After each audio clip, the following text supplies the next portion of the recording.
ගොඩක් අය භාවනා කරගන්න ගියාම හිත පිහිටන්නේ නැහැ කියන ශෝකිය තියෙනවා. ඒකට හේතුව ආස්වාදයට මුලා වෙලා ආස්වාදයේ ඔස්සේ හිත දුවනවා. ගොඩක් වෙන්නේ ඒක. ලෝකයේ තේරුම් ගන්න උන ආකාර තුනක් තියෙනවනේ. එක ආකාරයක් තමයි ආස්වාද විදිහට තේරුම් ගන්න ඕන. ආදීන විදිහට තේරුම් ගන්න ඕන. නිස්සරණ විදිහට තේරුම් ගන්න ඕන. මේ ආකාර තුන පිළිවෙලින් අපි තේරුම් ගන්න උත්සාහ කරොත් සිත තැම්පත් වෙනවා. ඉතින් මේවා තේරුම් නොගත්තොත් තේරුම් නොගන්න කෙනාට නිතරම තියෙන්නේ මුලාවක්. එක්කෝ ආස්වාදය විතරයි තියෙන්නේ කියලා හිතන් ආස්වාදයේ ඇලිලා රැවටිලා මුලා වෙලා ගිජු වෙලා වාසය කරනවා. කලාතුරකින් කෙනෙක් ආස්වාදයක් ඇත්තේම නැහැ කියලා හිතන යම් පිරිසකුත් ඉඳී නැත්තේ නෑ. නමුත් බහුතරයක් දෙනා ආස්වාදයට රැවටිලා මුලා වෙලා ගිජු වෙලා එහිම ගිලිලා ඉන්නවා. ඒතර ඔහුට සිහිනුවන උපදව ගන්න දුෂ්කරයි. සිහිනුවන ඉපදෙන්න නම් ඔහු පිළිගන්න ඕන ලෝකේ ආස්වාදිකුත් තියෙනවා ආදීනකුත් තියෙනවා නිස්සාරණිකුත් තියෙනවා කියලා ඒ ධර්මතා තුන ගැනම පිළිගත්තොත් එයින්ම සිහිනුවන ඉපදෙනවා. පැහැදිලිද? එයින්ම සිහිනුවන ඉපදෙනවා. එතකොට ඒ ධර්මයන් පිළි නොගන්න කෙනාගේ ස්වභාවය තමයි ඔහු ආස්වාදයේ ඔස්සේ තමයි ඔහුගේ සිත දුවන්නේ. ඒතර සිහිනුවන උපදව ගන්න බෑ. භාවනාවට ඉඳ ගන්නවත් බෑ සමහරවිට. ඉඳගත්තට භාවනාවක් මෙනෙහි කරගන්න බෑ. ආස්වාදයට හිත ගිහිලා ඒ ඔස්සේ තමයි හිත දුවන්නේ. ඒතර අපි කොහොමද මේ උවදුරෙන් බේරෙන්නේ? අපි භාවනාවක හිත හොඳින් පිහිටවගෙන සිත කෙලස් වලින් නිදහස් කරගන්න විදිහට නිදහස් වෙන විදිහට සිත තන්පත් කරගන්නේ කොහොමද? ආස්වාදයේ ඔස්සේම ආස්වාද කිරි ගිජු වෙලා ඉන්න ඒ ස්වභාවය පාලනය කරගන්න ඕන. ඒකට මොකද්ද තියෙන්නේ? ආදීනවේ තේරුම් ගැනීම. ආදීනවේ තේරුම් ගැනීම. ආස්වාදයත් ආදීනවත් නිස්සාරණයත් තුනම තේරුම් ගැනීමෙන් තමයි අර කලබලකාරී සිත තන්පත් වෙන්නේ. එහෙම නැත්නම් කලබලකාරී සිත ඒක ස්වභාවයක්. සිත පාලනය කරන්න බෑ. සිහිනුවණක් නැහැ. සිත පාලනයේ සිහියෙන් නුවණින්නේ. සිහිනුවණ ඉපදෙන්න නම් ආස්වාදයේ ආදීන නිස්සාරණ කියන ධර්මතා තුනම තේරුම් ගත යුතුයි. ඒතර අපේ සිත පාලනයක් නැත්තම් පාලනයෙන් තොරයි නම් භාවනා කරගන්න බැරි නම් හොයලා බලන්න කොහෙද දුවන්නේ කියලා. කොහෙද හිත දුවන්නේ කියලා බලන්න. ඒතර සමහර විට තේරෙයි මේ වැඩ කරන දේවල් ඒවා කියලා හිතේ. නමුත් ඇත්ත බැලුවොත් මොකද්ද?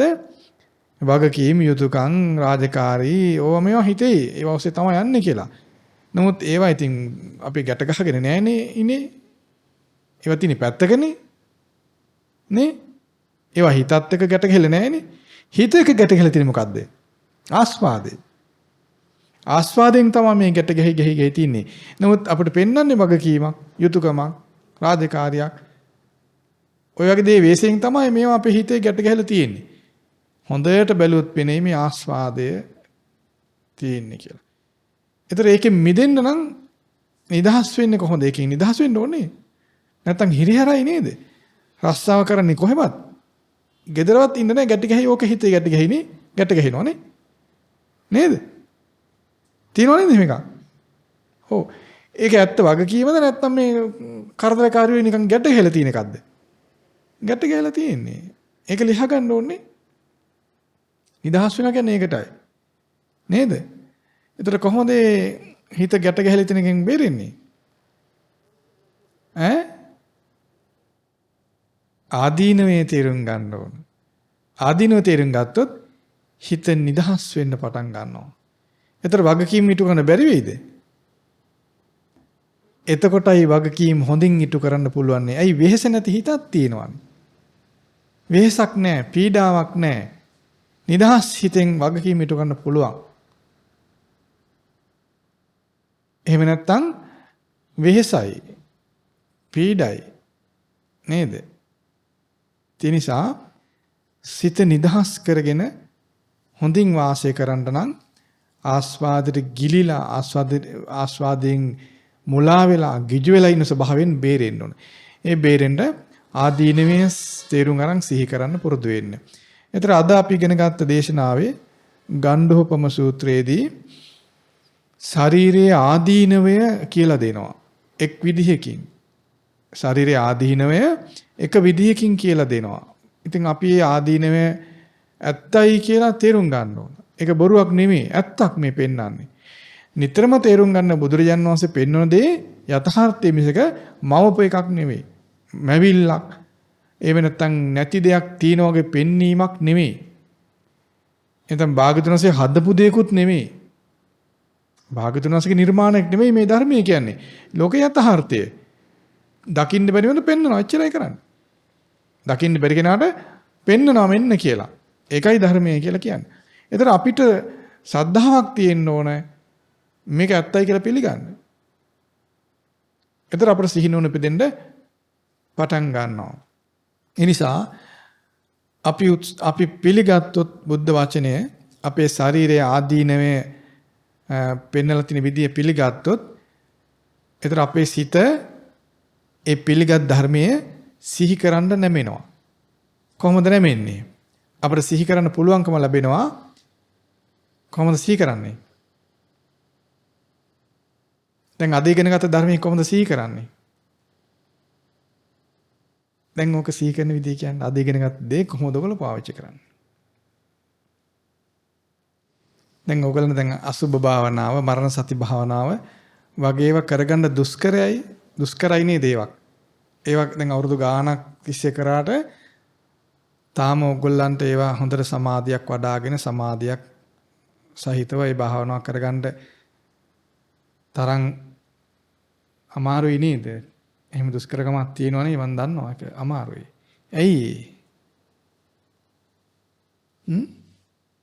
නේද? දැන් අසුභ භාවනාව වඩමින් සමාධියක් තුළ ඉන්න ඕගොල්ලන්ට තාම අමාරුයිනේ. ඒක අපි දන්නවා. හංගගෙන ඉන්න එපා. බොරු නෙමෙයි ඇත්ත අපි දන්නවා. ඊළඟ මරණ සතියේ භාවනාවක වඩාන සමාධියක් තුළ ඉන්න ඕගොල්ලන්ට තාම අමාරුයිනේ. අපි දන්නවා ඒක.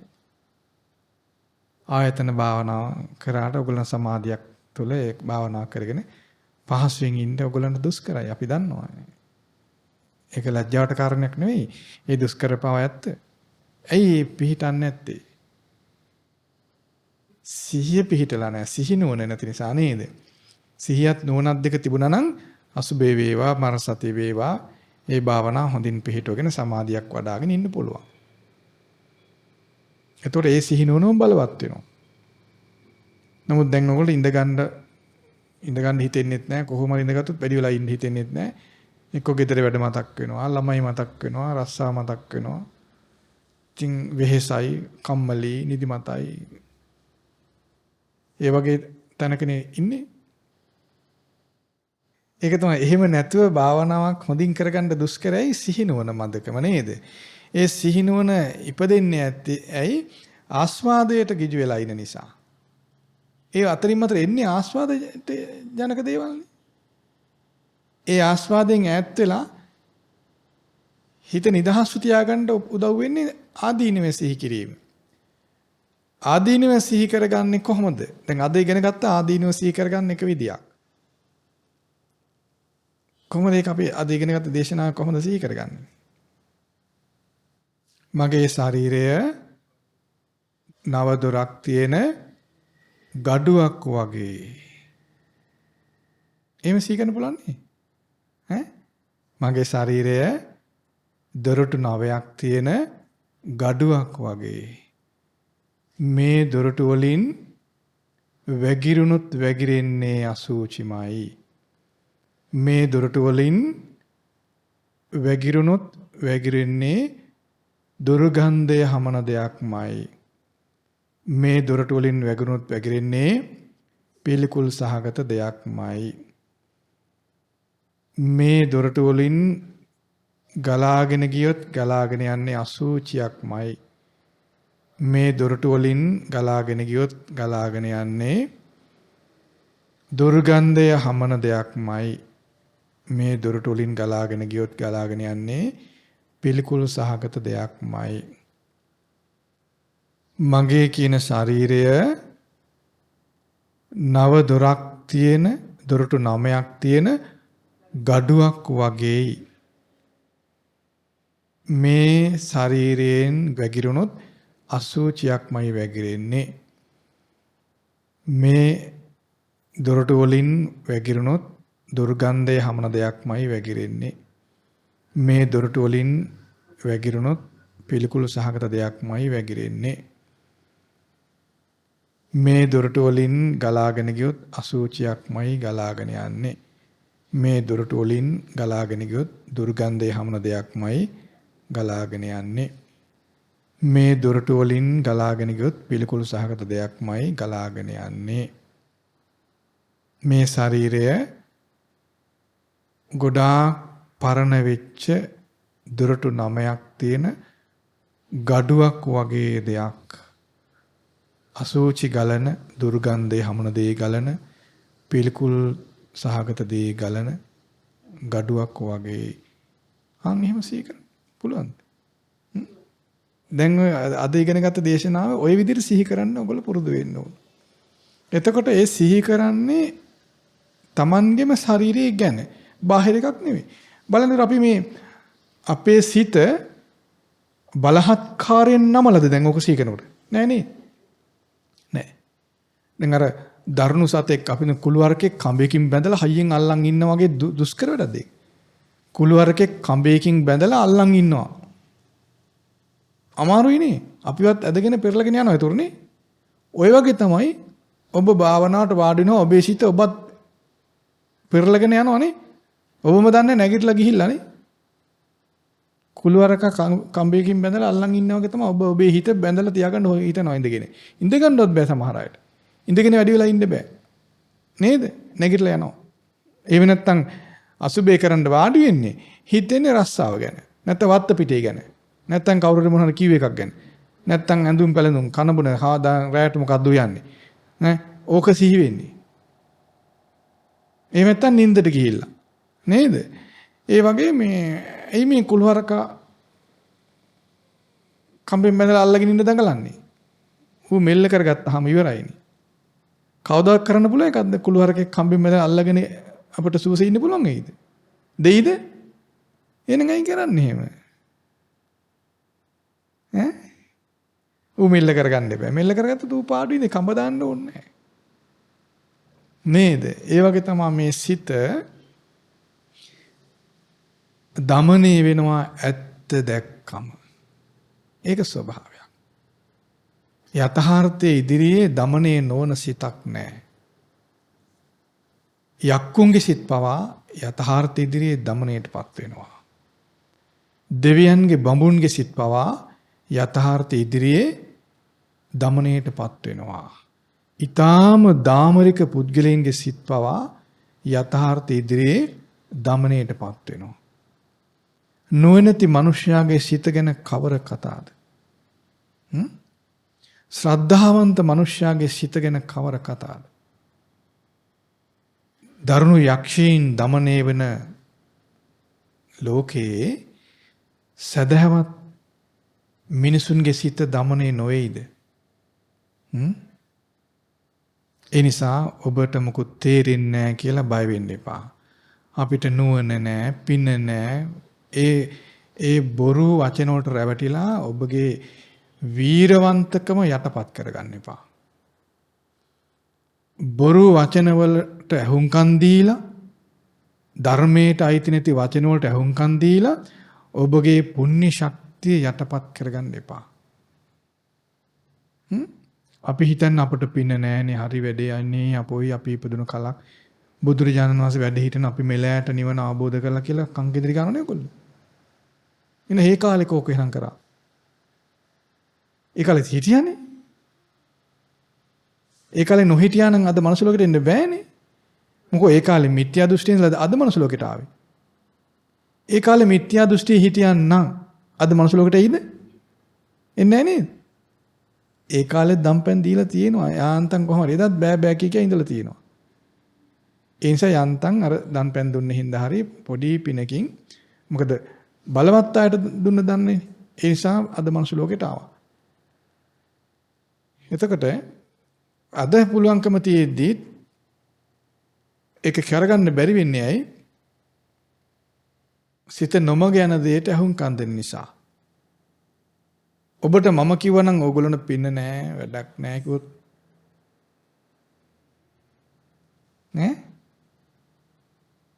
අහන්න ඉඩ තියෙන සමහර විටනේ. දැන් මම පින තියනවා කියලා අහන්න නැතිකොට ඒක කොහෙද අහන්නේ නේද? ඈ දැන් මං කීවතාවක් කියලා දුන්න පින තියෙනවා බය වෙන්න එපා.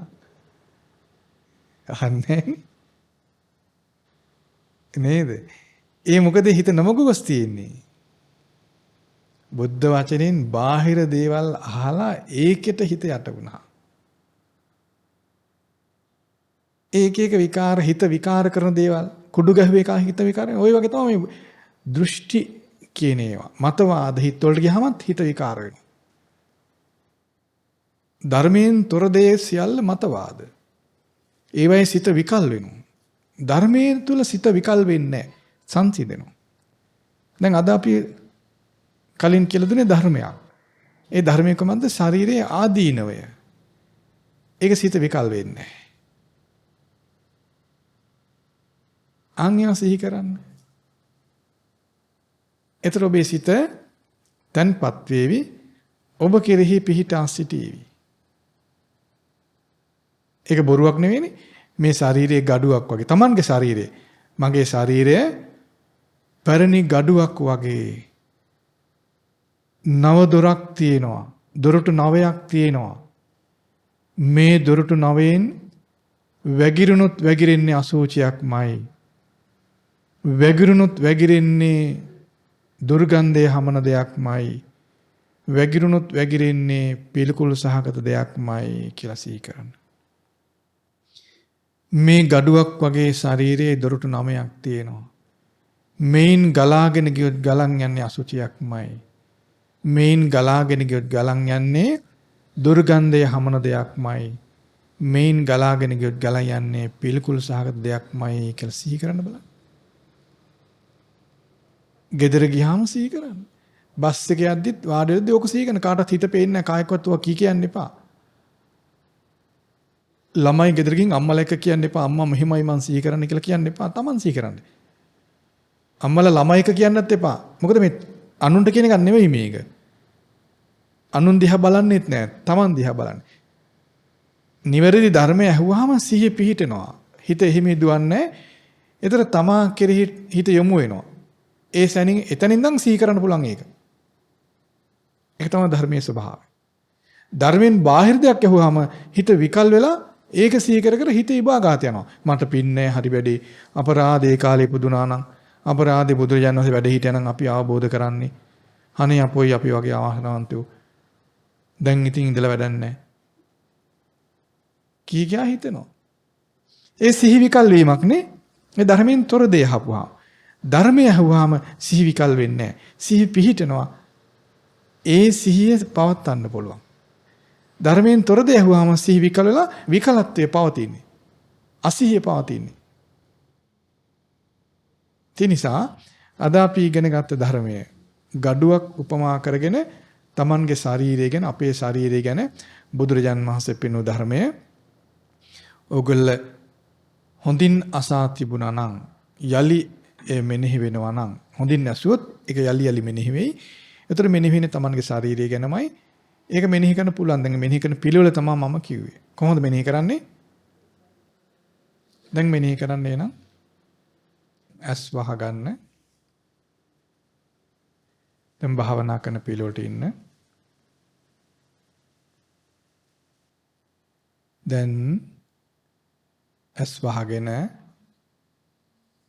භාවනා කරන පිළිවෙලට මෙහෙම හිතන්න. දොරටු 9ක් තියෙන මගේ ශරීරය පැරණි gaduwak වගේ. මේ දොරටු වලින් වැగిරුණොත් වැగిරෙන්නේ අසුචියක්මයි. මේ දොරටු වලින් වැగిරුණොත් වැగిරෙන්නේ දුර්ගන්ධය හමන දෙයක්මයි. මේ නව දොරටු වලින් වැగిරුණොත් වැగిරෙන්නේ පිළිකුල් සහගත දෙයක්මයි. මගේ ශරීරය දොරටු 9ක් තියෙන පැරණි ගඩුවක් වගේ දෙයක්. මේ දොරටු වලින් ගලාගෙන ගියොත් අසුචියක්මයි. මේ දොරටු වලින් ගලාගෙන ගියොත් දුර්ගන්ධය හමන දෙයක්මයි. මේ දොරටු වලින් ගලාගෙන ගියොත් පිළිකුල් සහගත දෙයක්මයි. මගේ ශරීරය දොරටු 9ක් තියෙන පැරණි ගඩුවක් වගේ. මේන් වැగిරුණොත් අසුචිමයි වැగిරෙන්නේ. මේන් වැగిරුණොත් දුර්ගන්ධය හමන දෙයක්මයි වැగిරෙන්නේ. මේන් වැగిරුණොත් පිළිකුල් සහගත දෙයක්මයි වැగిරෙන්නේ. මේ ශරීරයෙන් ගලාගෙන ගියොත් අසුචියක්මයි ගලන්නේ. මේ ශරීරයෙන් ගලාගෙන ගියොත් දුර්ගන්ධය හමන දෙයක්මයි ගලාගෙන යන්නේ. මේ ශරීරයෙන් ගලාගෙන ගියොත් පිළිකුල් සහගත දෙයක්මයි ගලාගෙන යන්නේ. මගේ ශරීරය දොරටු 9ක් තියෙන ගඩුවක් වගේ දෙයක්. මේ ශරීරයෙන් වැగిරුණොත් අසුචිමයි වැగిරෙන්නේ. මේ ශරීරයෙන් වැగిරුණොත් දුර්ගන්ධය හමන දෙයක්මයි වැగిරෙන්නේ. මේ ශරීරයෙන් වැగిරුණොත් පිළිකුල් දෙයක්මයි වැగిරෙන්නේ. මේ ශරීරයෙන් ගලාගෙන ගියොත් අසුචිමයි ගලන්නේ. මේ ශරීරයෙන් ගලාගෙන ගියොත් දුර්ගන්ධය හමන දෙයක්මයි ගලන්නේ. මේ ශරීරයෙන් ගලාගෙන ගියොත් පිළිකුල් දෙයක්මයි ගලන්නේ. මේ ශරීරය දොරටු 9ක් තියෙන පැරණි ගඩුවක් වගේ. මේ ශරීරය දොරටු 9ක් තියෙන පැරණි ගඩුවක් වගේ. මේ ශරීරය දොරටු 9ක් තිබෙන පැරණි ගඩුවක් වගේ. මේන් වැగిරුණොත් අසුචිමයි වැగిරෙන්නේ. මේන් වැగిරුණොත් දුර්ගන්ධයක්මයි වැగిරෙන්නේ. මේන් වැగిරුණොත් පිළිකුල් දෙයක්මයි වැగిරෙන්නේ. මේන් ගලාගෙන ගියොත් අසුචිමයි ගලන්නේ. මේන් ගලාගෙන ගියොත් දුර්ගන්ධයමයි ගලන්නේ. මේන් ගලාගෙන ගියොත් පිළිකුල් දෙයක්මයි ගලන්නේ. මේ ශරීරය දොරටු 9ක් තිබෙන ගඩුවක් වගේ දෙයක්. මේ ශරීරය දොරටු 9ක් තිබෙන ගඩුවක් වගේ දෙයක්.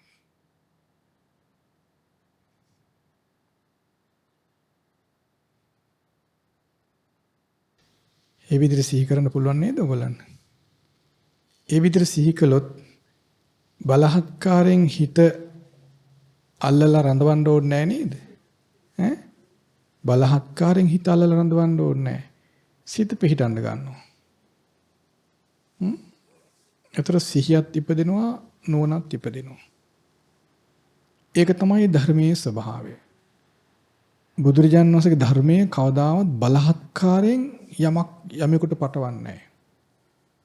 සත්‍ය කියන්නේ ඒකට. අසත්‍ය තමයි බලහත්කාරයෙන් පටවනවා. අසත්‍ය බලහත්කාරයෙන් එමෙතන රැවටිම්මෙන් මුලාවෙන් උපක්‍රමයෙන් තමයි පටවන්නේ. සත්‍ය නෑ. සත්‍ය සත්‍යම පෙන්වීමෙන් යමකට දැනගන්න සලස්වනවා. එතන මුලාවක් නෑ.